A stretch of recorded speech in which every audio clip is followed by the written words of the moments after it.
bëgg naa leen ziar naa leen sama gars yi comme ni ma leen koy defalee mercredi ak samedi bu jot tey nag dañuy ñëw ak yéen ci benn théâtre bu neexoon ñu koy wax Badou Man lépp ñu am benn affaire buñ ci seetaan tuuti ñu ñëwaat. tu n'as aucune question à te poser bul xalaat dara amoo loo koy laaj lépp lu ci war def naa ko ay daa ngi nii li des ci guddi gi yépp yaay borom fi lay fanaan ak yow.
mais lama qu'est-ce qu'il y a lan la. pardon kon moom nga ma indil.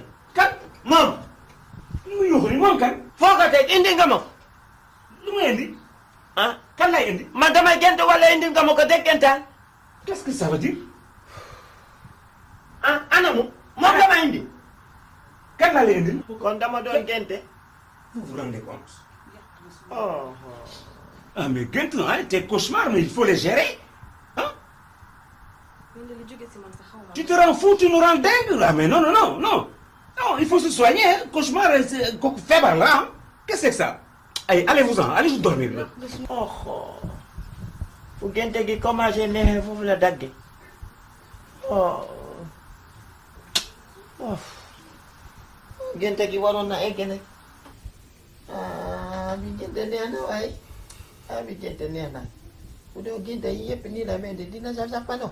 waaye li ma ci ñetti rek mooy safee rek foofu la affaire yi ji yem.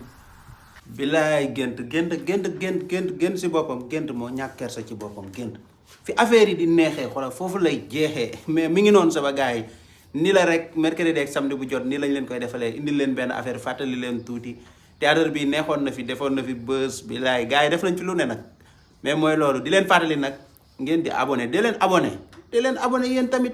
man li ma leen ciy soñ ñu bariwul man damay tàmmu ma di naan dee leen abonné léegi di leen abonné nag fii laay commencé tàmm ko dee leen abonné ayca ba samedi